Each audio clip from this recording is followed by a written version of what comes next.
Hello guys and gals and welcome to another episode of Monster Families. Today we're going to be looking at maggots. Ah yes, beautiful lovely maggots. Yes, they're so cute, aren't they? Yes, and cuddly. I want to take one home and make it into a pet. No, I'm kidding. I would never do that. There's a lot to talk about when it comes to maggots. Maggots have a lot of intricate features and things that goes on with them. First off, I mean, you can clearly see that they multiply in quick succession. They also lay eggs. They do all sorts of other nasty things, like shoot poison at you. And on top of that, the maggots themselves, little baby maggots, have a chance to poison you as well. Thanks to my anti-maggot armor that I'm currently wearing, I can stand here in relative safety. But for the most part, when it comes to the maggots, they are as nasty as you would think that they would be. They generally tend to be very strong anti-melee, and the reason why they're very strong anti-melee is just simply because, well, you get surrounded. If you are fighting as a melee character, and you generally can only kill 1 or 2 or 3 monsters, and you get surrounded by a large number of maggots, it can be very difficult to fight your way out of them if you can't effectively kill them quickly enough. Especially considering that the maggots themselves are going to be constantly multiplying from, for instance, the eggs. The eggs are laid by the maggot big boys, the mamas over here, and the mamas are going to constantly lay these eggs all the time. Another big thing about the mothers is that they have escape mechanics which allow them to get away from you. So even if you do manage to come over here and start beating up the mother, for instance, to try and get her to stop laying maggot eggs to eventually kill you, what you're going to find is that they have the ability to burrow, as you can see. And when they burrow under the ground, they also get to regenerate, and the time at which they stay under the ground varies depending on, well, some random variable. It doesn't seem to actually matter. Sometimes I've seen them stay underground as long as a minute and completely regenerate like all of their wounds, and sometimes they only regenerate for a couple seconds and they come back relatively quickly.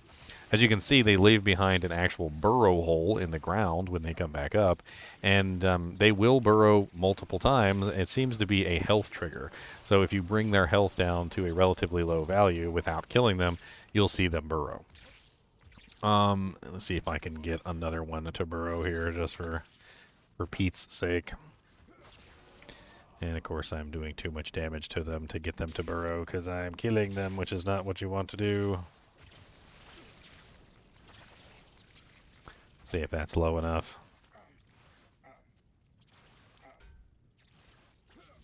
There you go.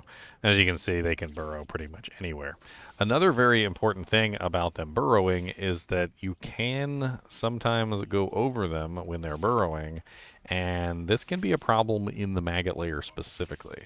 So if you go to the maggot layer and you're running along and you're fighting a maggot, you might, for some reason, think the maggot has died.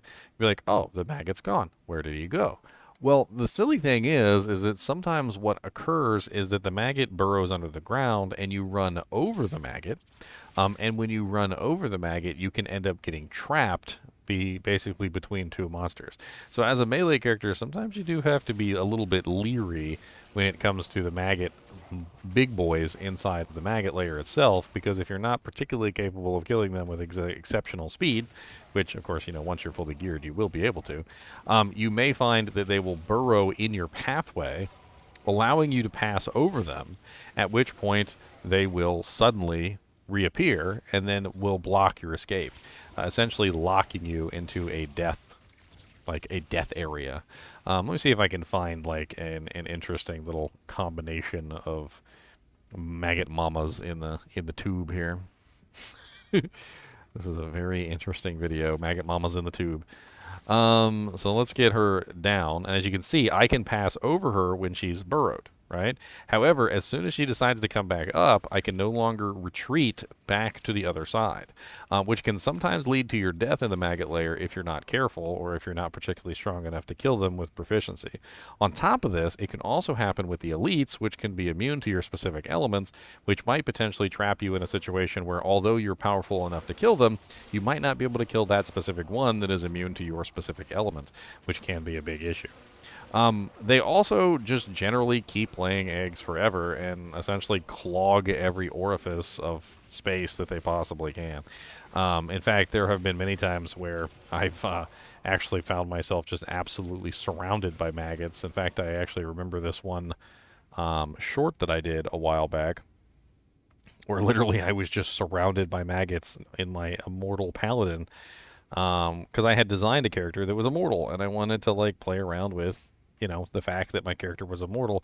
So I went to a zone that had maggots and they just kept just constantly freaking multiplying until there was absolutely nowhere left for me to go.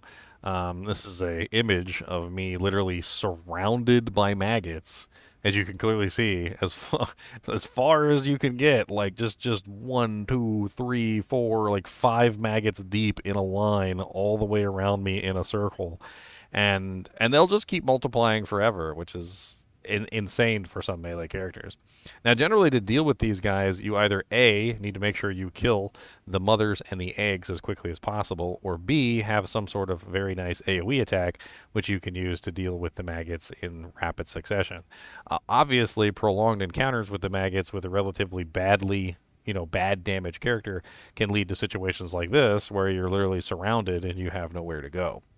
Now, the upside of this is that maggots generally tend to have relatively low HP, at least the babies anyway. So there's three components essentially to the maggots. There is the mother maggot, which is the sand maggot, the rockworm, the devourer, the giant lamprey, the blood maggots. There's also some Act 5 guest versions, which are known as world devourers for some reason. They actually have in the game, they're called world killers. And they don't necessarily refer to them as that when you're actually killing them, but in the actual files, the maggot eggs and the maggot babies are referred to as world killers in the guest book, which is kind of interesting. For the most part, the mothers are middle grade when it comes to HP. The lowest monsters in the game tend to be around like 2 to 3,000, and the highest monsters in the game tend to be around like 19 to 20,000 HP. So they're definitely right in the middle as far as hit points go, which does make them a little bit difficult to kill. They have some pretty interesting bonuses, like for instance, they do come with block chance, 17 to 27% block chance. They have particularly high physical resistance at 66%, which is actually above the average. So the average is generally around 50%. But for some reason or another, the sand maggots are actually higher at 66. I guess that's another slap in the face to the melee characters because these seem to be specifically melee orientated counters. For instance, if you're a character that does really high single target damage and you're physical based, this type of monster seems to be designed to counter you. Whereas if you are an elemental character, this monster seems to be completely inert. In other words, most elemental, like AoE type characters just fly right through these things. And it shows, too, because on their resistances, you see they have no magical resistance. They basically have no fire resistance until Hell. And even in Hell difficulty, they only have 33% fire, which is actually really low for most monsters in the game, because most monsters tend to have like 50% or higher fire resistance, if not immune to fire, because it's one of the like most proficient or prolific immunities in the game. Cold resistance 0, lightning resistance 0, poison resistance 0 until Hell, and then they are immune to poison. And if we take a look at the guest versions are also immune to poison, and some of them have immunity to lightning. But for the most part, they pretty much follow the same pattern of very low resistances, except for physical resistance, which for some reason on the elite the guest version has a little bit lower physical resistance than the non-guest versions. These guys are the ones that you really want to target. These guys are the ones that give you EXP. I say guys, but they lay eggs, so they're definitely gals. They're definitely gals. Let's read what Ariat Summon has to say about them. It says, sand maggots, named for their burrowing abilities, are actually arthropods and not worms at all. These insects were once a staple diet for those that resided in the desert regions. The eggs were gathered and prepared as a protein-rich paste, serving to supplement the dry foods naturally available in the region. The paste enhanced the nutritive value and flavor of meals, and now, however, the eggs, larvae, and flesh of the adults have acquired poisonous properties. Adults of the species even spit a poisonous substance that is not only toxic but corrosive to unprotected flesh. In maturity, these chitinous exoskeletons of the maggot is tough to penetrate, although once pierced, these creatures is easily filled. Sand maggots can burrow into the earth and often lie in wait for potential meals, and the same ability is used to quickly retreat from threats, allowing the beast time to heal before re-emerging. I've actually had them like completely heal before re-emerging before, which is pretty crazy. And another location to attack the unworried. Kill sand maggots to prevent them laying eggs, hatching young into larvae, and the sand maggots spit poison, and yeah, they can burrow. Now let's take a look at the eggs. So the eggs don't attack. They're completely inert, and they pretty much hatch relatively quickly. If you see an egg, you can kill it, although I have noticed that for some reason some abilities seem to have trouble targeting eggs. I don't know exactly why. I have seen that like some abilities have no trouble whatsoever hitting the eggs, and then other abilities it's like the eggs don't exist, or it's very difficult to actually get the ability to lock onto the egg to hit it. So you may find in some cases that you're able to kill them easily, and in other cases it seems like they're relatively hard to kill. They generally don't have very much EXP, at about half as much EXP as the actual like sand maggot mother. They don't have any resistances to any elements whatsoever. No physical, no magic, no fire, no cold, no lightning, no poison. So it's pretty much just hit them and kill them. If you're having trouble killing the eggs, I don't know what to tell you. The eggs are literally the weakest little creatures in existence. They have no block chance. They have basically no resistances whatsoever, and their HP is extremely low by comparison to most monsters in the game. So if you are having trouble killing the eggs, then it might be time for an upgrade. Then on top of that, there's also the little baby young maggots. Now, the baby maggots tend to be relatively weak. In fact, do I have any of the babies around here, or did I murder them all? Did I murder the children? Oh, is your name Anakin? The younglings. Don't kill the younglings, Anakin. You don't know the power of the dark side. So as you can see, here's some of the babies right here, and they are, of course, little babies. They don't really do very much damage. They have little cute little beady eyes, and you want them to be your pets. They continue to spawn repeatedly. I'm not exactly sure if there is an upper limit to the total number of baby maggots that can be on the screen at any given time. But they're not particularly very strong in just about any way. Their HP is among the lowest HP of just about any monster in the game. They have 927 to 2,781. And to put that in perspective, when you think about like really weak monsters, if you go to the Act 1 bestiary and you take a look at the Fallen only have 1,116 to 3,273 at their maximum. And the baby maggots have a maximum of 2,781 with 927 being their minimum. So they are below Fallen in their effective like defenses. They also have no physical resistance, no magical resistance, no fire resistance, no cold resistance, and no lightning resistance. They only have poison resistance and only in hell difficulty. And that includes the the world killers, the guest monsters. The guest monsters also generally have no resistances, although they do get a meager 10% physical in hell. And they get a little bit of lightning and a little bit of fire, a little bit of cold, but overall just not very much in terms of resistances. They're really easy to kill. There's just a lot of them. And as most AoE characters know, it's not really that big of a deal. You fire off an AoE attack and they all die. But for melee characters who have to go around, actually attacking every single one of these maggots, it could be a little bit of a pain in the butt. And it can help if you have some type of AoE effect, like in the mix.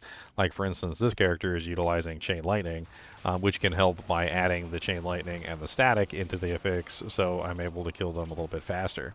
Definitely having a good amount of damage helps out a lot, too. Of course, it's all annoying. As you can clearly see, like, you can have the elite ones, and they'll lay more eggs, and before you know it, you've got, like, tons more maggots coming after you if you're not paying attention. I don't know, these guys are like stuck in the urns over here. I didn't know you could get stuck in the urns. Another interesting little tidbit about these guys is that you cannot hork them. So they don't give EXP, the little babies, and they also are incapable of being horked. And the reason for this is that they basically just don't have any...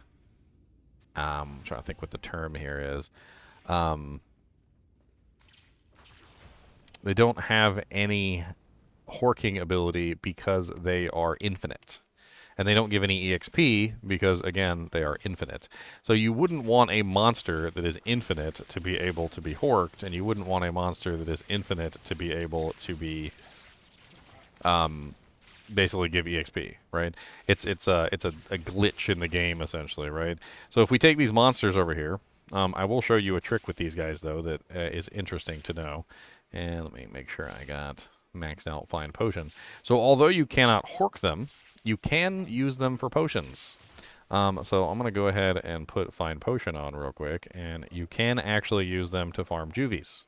So if you want to, just as a specific point, you can actually go and farm the infinite maggots using the babies, killing them in quick succession, of course, because they continually lay eggs. And you can use them to farm as many potions, full juvies, and other things that you might need for your character. Full juvies at really high levels, if you're in a terror zone and you're fighting like higher level maggots, they will drop full juvies like pretty much all the time. The higher level the monster, the higher chance you will end up with the full rejuvenation potions. If you try to hork them, however, you don't really get anything. So, like as an example, let me pull out the horking ability here. We do have the mamas here, so let me get the mamas out of the way. Are you eggs gonna hatch anytime soon? Come on. Come in. Come on and hatch, you punk eggs. Oh, fine. I don't want to play with you anyway.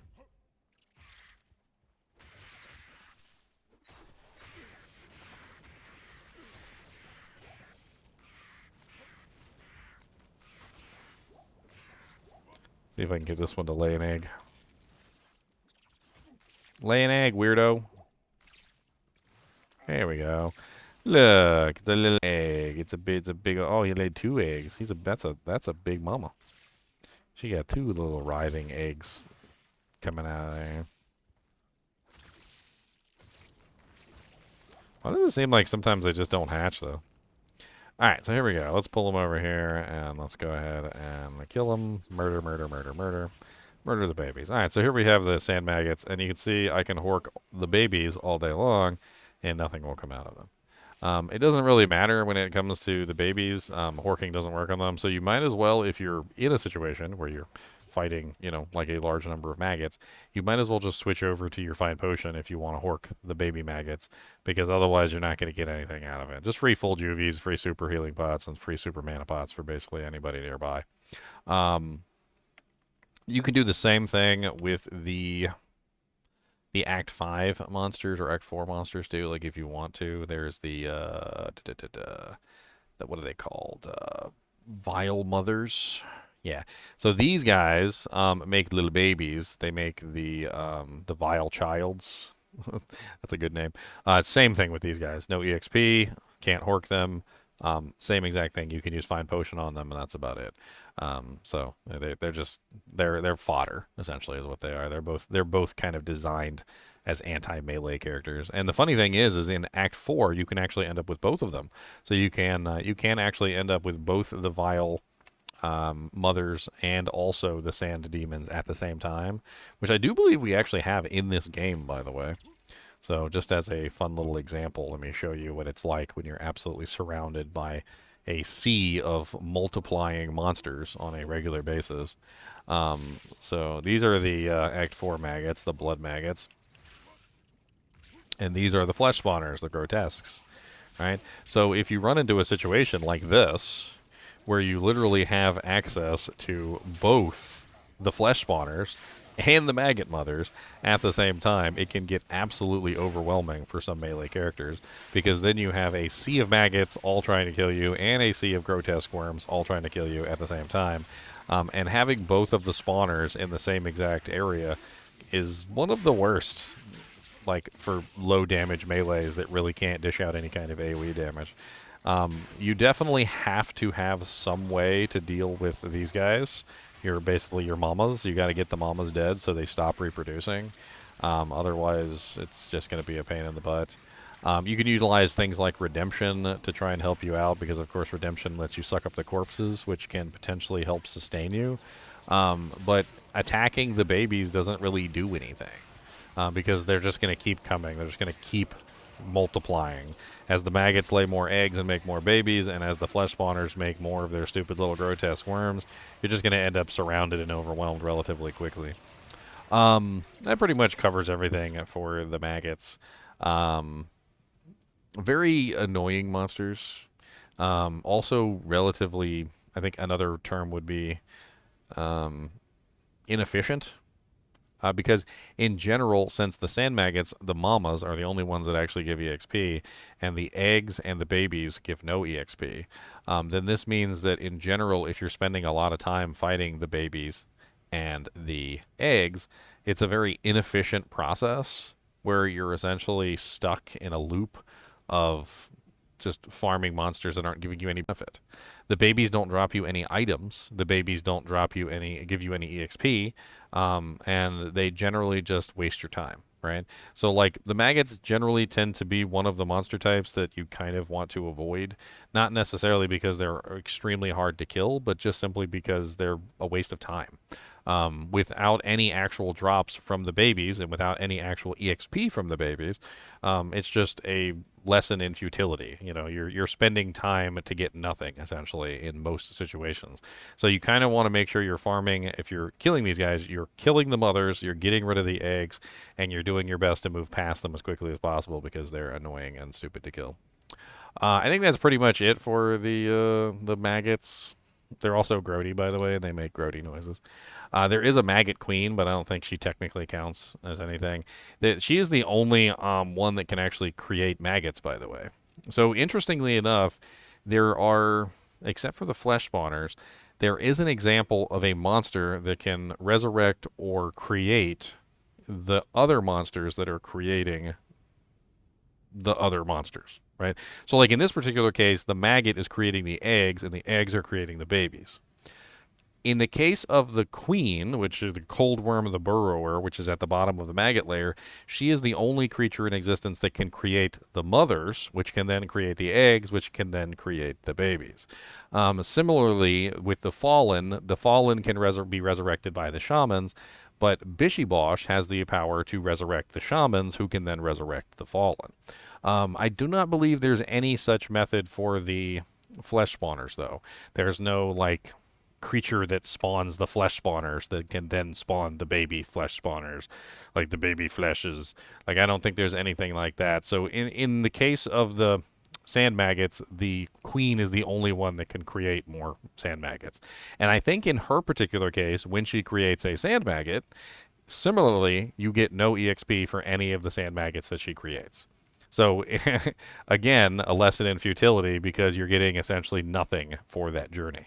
So, if the mother, the cold worm, the burrower, creates the sand maggot, and then the sand maggot creates the egg, and then the egg creates the babies, you're getting no EXP for the babies, no EXP for the egg, and no EXP for the sand maggot, which is just absolutely poopy.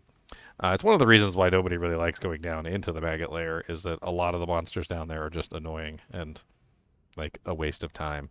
And the maggots specifically are, like, the biggest waste of time, because they just fill tons of space and they don't give you any benefits. As always, I do appreciate you guys and gals joining me. Be sure to hit that like button and subscribe button if you are enjoying the content. This is my full-time job, so I appreciate the support. And as always, keep watching.